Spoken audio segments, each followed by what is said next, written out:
당신은 지금 어떤 유혹과 마주하고 계십니까? 아니, 어쩌면 이미 그것과 가까이 걷고 있는데도 전혀 눈치채지 못하고 있는 것은 아닙니까? 택함받은 자들이 무너지는 유혹은 대부분 그렇게 조용하고 은밀하게 다가옵니다. 누가 봐도 위험해 보이는 유혹은 이미 당신의 눈을 통과하지 못하지만 진짜 위협은 겉보기에 선해 보이고 필요한 것처럼 느껴지고 심지어 하나님의 인도처럼 포장되어 나타나는 그 유혹입니다. 그래서 유혹은 처음부터 죄의 얼굴을 하고 나타나지 않고 반드시 합리적이고 감정적으로 이해되는 명분을 달고 다가옵니다. 외로워서 그랬다. 상처를 받아서 위로가 필요했다. 하나님도 내 마음을 이해하실 것이다. 이런 속삭임은 당신의 내면 깊은 곳에서 끊임없이 일어납니다.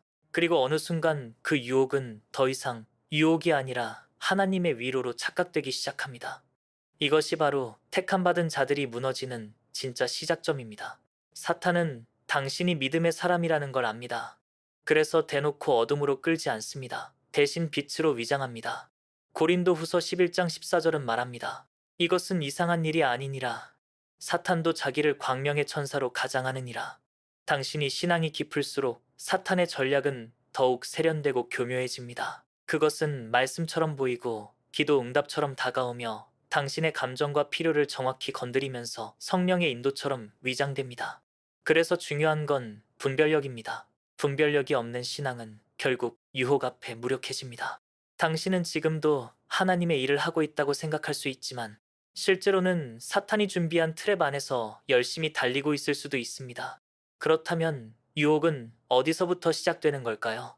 그것은 바로 감정입니다. 택함받은 자들이 무너지는 유혹은 언제나 감정에서 시작됩니다. 억울함, 분노, 외로움, 피곤함, 인정받고 싶은 마음, 이해받고 싶은 갈망, 그 중 하나라도 마음의 틈을 만들면 유혹은 그 틈으로 들어옵니다. 그리고 당신의 논리를 살살 흔들고 하나님의 뜻을 내 방식으로 해석하게 만들며 말씀을 내 상황에 유리하게 왜곡하게 만듭니다. 유혹의 무서움은 단지 죄를 짓게 한다는 데 있는 것이 아니라 당신 스스로 죄를 죄가 아니다 라고 믿게 만든다는 데 있습니다. 처음에는 단 한 번의 대화였고 단 한 줄의 메시지였고 단 한 번의 눈 마주침이었지만 그것이 당신의 마음속에서 반복되고 정당화되고 환상처럼 부풀려지고 나면 유혹은 더 이상 거부할 수 없는 친밀함으로 다가오게 됩니다. 이사야 5장 20절은 말합니다. 악을 선하다 하며 선을 악하다 하며 흑암으로 광명을 삼으며 광명으로 흑암을 삼으며 쓰디쓴 것으로 단 것을 삼으며 단 것으로 쓰디쓴 것을 삼는 자들은 화 있을진저. 이것이 유혹의 본질입니다. 선과 악의 경계를 흐리게 만드는 것. 당신은 지금 선한 감정이라는 이름으로 악한 유혹을 품고 있는지도 모릅니다. 위로받고 싶은 욕망, 이해받고 싶은 마음, 그리고 그것을 충족시켜주는 누군가. 그 관계가 당신을 조금씩 하나님으로부터 멀어지게 만들고 있다면 지금 멈춰야 합니다.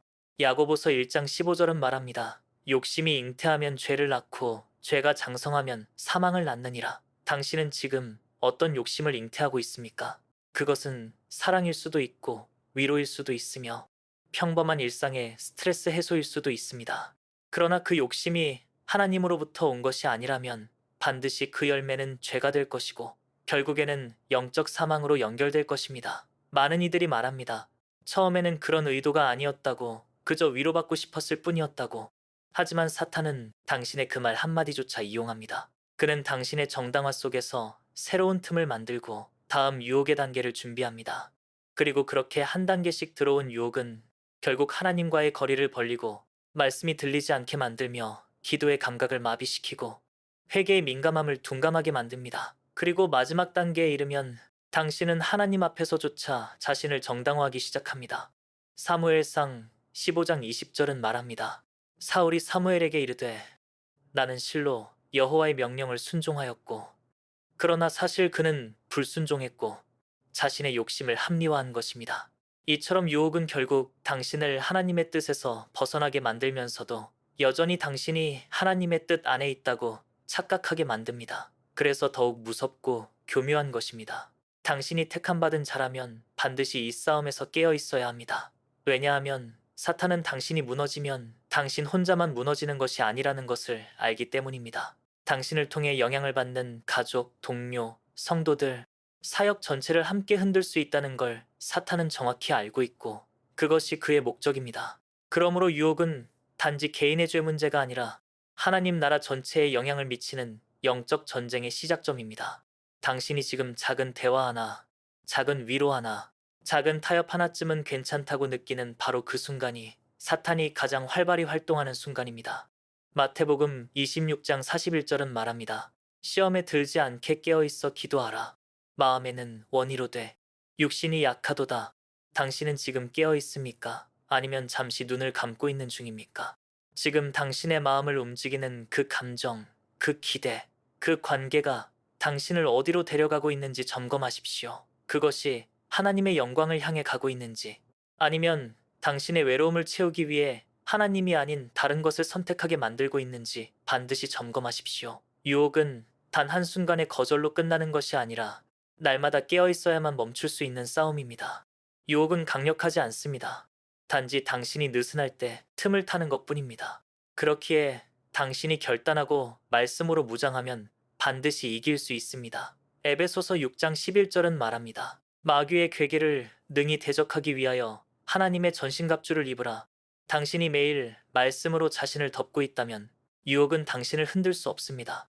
그러나 그 말씀을 소홀히 하는 순간 당신은 반드시 공격받게 됩니다. 유혹은 항상 당신의 가장 약한 지점을 노립니다. 그러니 그 약한 부분을 말씀으로 덮고 기도로 감싸십시오. 그리고 성령의 민감함을 다시 회복하십시오. 하나님은 당신이 유혹을 이기기를 원하십니다.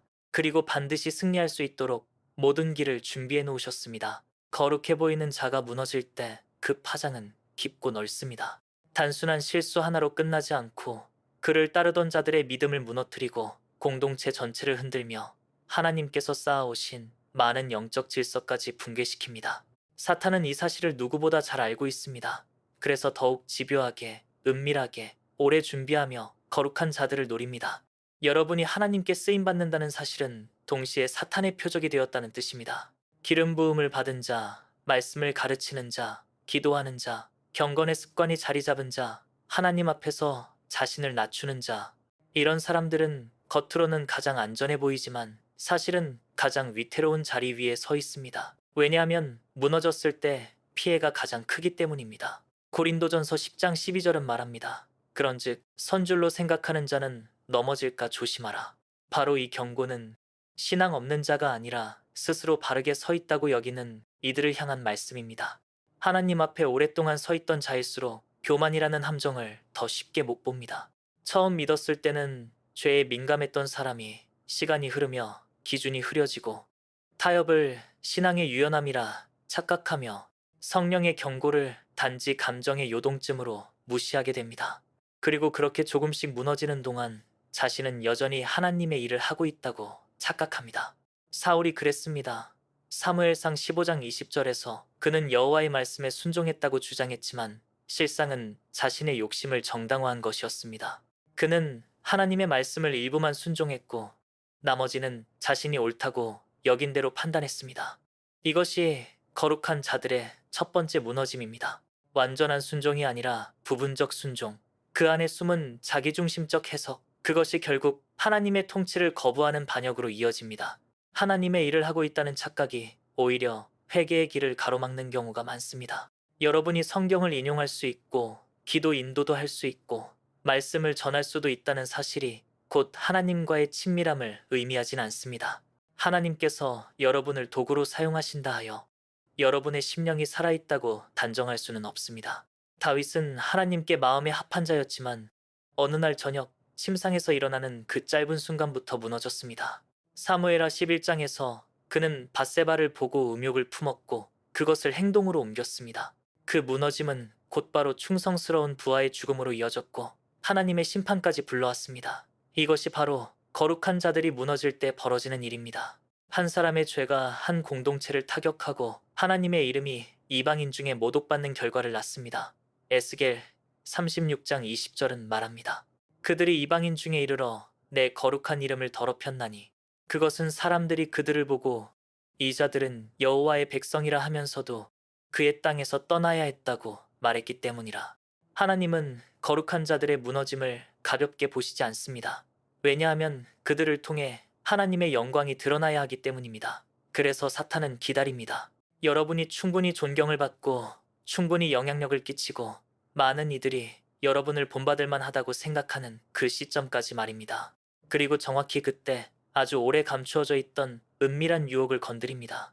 그것은 절대 우연히 찾아오는 것이 아닙니다. 사탄은 여러분의 외로움이 쌓인 시간을 알고 있고 마음속 결핍을 알고 있으며 정서적 틈을 얼마나 오래 방치했는지도 알고 있습니다. 그리고 사람을 보내고 상황을 만들고 감정을 건드립니다. 하지만 그것은 단순한 감정의 요동이 아닙니다. 그 속에는 오래 준비된 전략이 숨어 있습니다.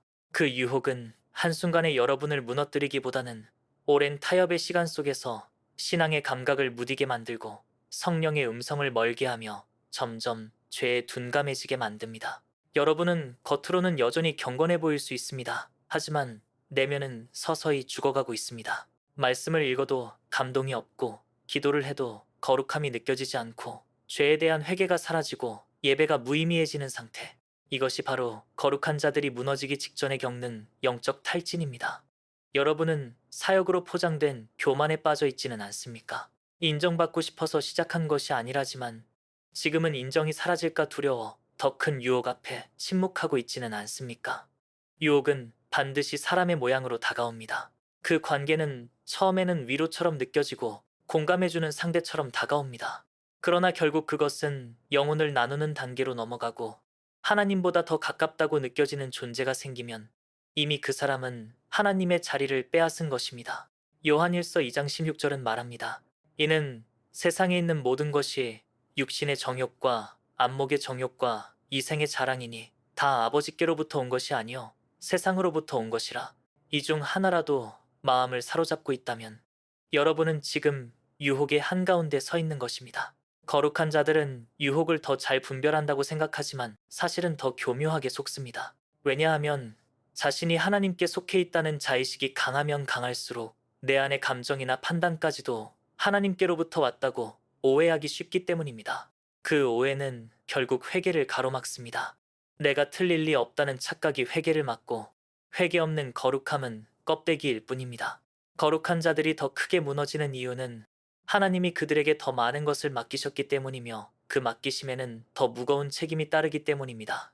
누가복음 12장 48절은 말합니다. 많이 받은 자에게는 많이 요구할 것이요 많이 맡은 자에게는 더 많이 달라 할 것이니라. 여러분이 많은 은혜를 받았다면 그 은혜는 특권이 아니라 책임입니다. 더 많이 받은 자가 더 정결해야 하고 더 많이 들은 자가 더 조심해야 합니다. 그 책임을 경시하면 거룩은 영광이 아닌 부담이 되고 결국 감당하지 못한 영적 무게에 짓눌려 무너지고 맙니다. 거룩함은 상태가 아니라 싸움입니다. 여러분이 지금 거룩해 보인다는 것이 아니라 거룩함을 유지하려고 몸부림치고 있는지가 중요합니다. 마태복음 5장 8절은 말합니다. 마음이 청결한 자는 복이 있나니 그들이 하나님을 볼 것이라. 마음이 청결하다는 것은 단지 죄가 없다는 뜻이 아니라 죄를 대할 때 즉시 반응하고 즉시 돌이킬 줄 아는 민감함을 말합니다. 여러분 안에 그 민감함이 살아있다면 아직 희망은 있습니다. 그러나 말씀을 들어도 감각이 없고 성령께서 건드리셔도 무반응이며 마음이 완고해지고 있다면 이미 무너짐은 시작된 것입니다. 지금이라도 돌아보셔야 합니다. 여러분이 쓰임받는 자리보다 더 중요한 것은 하나님 앞에 진실한 자로 서는 것입니다. 하나님은 화려한 사역보다 숨겨진 정결함을 더 기뻐하십니다. 거룩한 자는 성경 지식으로 거룩해지는 것이 아닙니다. 말씀이 가슴에 밝히고 죄가 마음을 찌를 때 눈물이 흐르고 영혼이 벌거벗겨지는 것처럼 하나님 앞에 드러날 때 그곳에서 진짜 거룩이 시작됩니다. 유혹은 모든 사람에게 다가옵니다. 아무리 오래 신앙생활을 했더라도 아무리 뜨거운 기도의 사람이더라도 그 누구도 유혹으로부터 자유로울 수 없습니다. 하지만 분명한 것은 있습니다. 유혹을 이기는 자들이 존재하며 그들에게는 반드시 공통된 비밀이 있다는 사실입니다. 그것은 단순히 의지가 강하거나 성품이 강직하거나 신앙 연수가 길어서가 아닙니다. 유혹을 이기는 사람들의 결정적인 비밀은 언제나 하나님 앞에서 정직하게 자신을 드러내는 데 있습니다. 그들은 자신의 약함을 숨기지 않습니다. 오히려 더 많이 고백합니다. 더 깊이 회개합니다. 더 자주 무릎을 꿇습니다. 유혹을 이기는 사람은 유혹과 싸우는 사람이 아니라 유혹이 다가올 틈조차 주지 않는 사람입니다. 그들은 환경보다 내면을 먼저 지킵니다. 사람과의 경계보다 자신과의 정결함을 더 철저히 유지합니다. 성경은 유혹과의 싸움을 의지로 견디라고 말하지 않습니다. 오히려 적극적으로 피하라고 명령합니다. 디모데후서 2장 22절은 말합니다. 또한 청년의 정욕을 피하고 주를 깨끗한 마음으로 부르는 자들과 함께 의와 믿음과 사랑과 화평을 따르라. 여기서 주목해야 할 것은 피하라는 말씀입니다. 강한 자는 유혹을 이기는 자가 아니라 유혹을 피해버리는 자입니다. 유혹을 이기는 자들은 언제나 자신이 약하다는 사실을 정확히 알고 있습니다. 그래서 방심하지 않고 위험한 자리를 만들지 않으며 죄와 연결될 수 있는 감정을 미리 정리합니다. 많은 이들이 죄의 결과를 두려워하지만 유혹을 이기는 사람은 죄의 분위기조차 두려워합니다. 그래서 그들은 거절을 빠르게 하고 정리를 단호하게 하며 반응을 차갑게 합니다. 그런 태도가 차갑고 냉정해 보일 수 있지만 영적으로는 뜨겁고 진실한 것입니다. 하나님은 그런 사람을 귀히 여기십니다. 창세기 39장에서 요셉은 보디발의 아내가 매일같이 유혹했을 때 논쟁하지 않았습니다. 설득하지도 않았습니다. 창세기 39장 12절은 말합니다. 그 여인이 그의 옷을 잡고 이르되 나와 동침하자 하매 요셉이 자기 옷을 그 여인의 손에 버려두고 밖으로 나가 도망하니라. 이것이 유혹을 대하는 태도입니다. 말이 아니라 행동으로, 이성적인 판단이 아니라 즉각적인 결단으로 반응해야 합니다. 유혹은 설득당할 기회를 주면 반드시 마음을 흔듭니다. 유혹을 이기는 사람은 대화로 맞서지 않고 거리로 응답합니다. 완전히 끊어야 합니다. 완전히 피해야 합니다. 그리고 그것은 하루아침에 되지 않습니다. 유혹을 이기는 자들은 평소에 마음을 훈련합니다. 단지 죄의 행동을 삼가는 것이 아니라 죄의 생각이 뿌리내리지 못하도록 미리 잘라냅니다. 고린도후서 10장 5절은 말합니다. 모든 이론을 무너뜨리며 하나님 아는 것을 대적하여 높아진 것을 다 무너뜨리고 모든 생각을 사로잡아 그리스도에게 복종하게 하니 유혹은 결국 생각에서 시작되며 이 생각을 방치하면 감정이 되고 감정이 쌓이면 행동이 됩니다. 그래서 유혹을 이기는 사람은 생각 단계에서 싸움을 끝냅니다. 사람 앞에서 단단해지기 전에 혼자 있을 때 더 단호합니다. 예배에서만 뜨거운 것이 아니라 혼자 있는 방 안에서 더 뜨겁습니다. 감시받을 때만 조심하는 것이 아니라 누구도 보지 않을 때 더 조심합니다. 그들은 하나님 앞에서 자신을 속이지 않습니다. 사람 앞에서는 경건해 보일 수 있지만 하나님 앞에서는 경건해야 하기 때문입니다. 유혹을 이기는 자들은 일상에서 훈련됩니다. 매일의 기도, 매일의 말씀, 매일의 자백, 매일의 회개가 그들을 단단하게 만듭니다. 그것은 영적 갑옷이 되고 영혼의 성벽이 되어 사탄의 화살을 튕겨냅니다. 에베소서 6장 16절은 말합니다. 모든 것 위에 믿음의 방패를 가지고 이것으로 능히 악한 자의 모든 불화살을 소멸하고 유혹은 날마다 불화살처럼 다가오며 여러분의 눈과 귀와 감정을 노립니다. 그러므로 날마다 방패를 들어야 합니다. 유혹을 이기는 사람은 감정보다 말씀을 더 신뢰합니다. 기분보다 말씀을 따라갑니다. 분위기보다 진리를 선택합니다. 이 모든 태도는 결국 하나의 중심에서 나옵니다. 하나님을 경외하는 마음입니다. 잠언 1장 7절은 말합니다. 여호와를 경외하는 것이 지식의 근본이거늘 미련한 자는 지혜와 훈계를 멸시하느니라. 유혹 앞에서 이기는 자들은 반드시 경외함으로 움직입니다. 하나님의 눈을 두려워하고 말씀의 기준을 무겁게 여기며 죄 앞에서 민감하게 반응합니다. 그러한 사람은 유혹이 다가오기 전에 영이 먼저 경고를 받습니다. 그리고 경고를 들은 즉시 움직입니다. 회개는 느릴 수 있지만 반응은 빨라야 합니다. 유혹은 시간이 길어질수록 강력해지고 정당화의 언어를 더 많이 만들어냅니다. 유혹은 논리 싸움이 아닙니다. 타이밍 싸움입니다. 유혹 앞에서 머무는 시간 자체가 이미 패배의 과정입니다. 그래서 유혹을 이기는 사람은 회피의 타이밍이 빠르고 반응의 기준이 분명합니다. 그들은 사람을 실망시키는 것을 두려워하지 않지만 하나님을 근심하게 하는 것은 참지 못합니다. 에베소서 4장 30절은 말합니다. 하나님의 성령을 근심하게 하지 말라. 그 안에서 너희가 구원의 날까지 인치심을 받았느니라. 유혹을 이기는 자들은 성령께 민감한 사람들입니다. 그리고 그 민감함은 갑자기 생기지 않습니다. 그것은 철저한 회개와 정직한 기도, 진실한 묵상의 시간 속에서 자라납니다. 회개의 습관이 없는 사람은 유혹 앞에서 무너질 수밖에 없습니다. 왜냐하면 유혹은 죄가 아니라는 착각을 줄 수 있고 회개가 사라지면 죄의식조차 흐려지기 때문입니다. 유혹을 이기는 사람은 반드시 회개하는 사람입니다. 그리고 그 회개는 감정이 아니라 결단입니다. 눈물만 흘리는 것이 아니라 죄를 끊는 행동으로 이어집니다.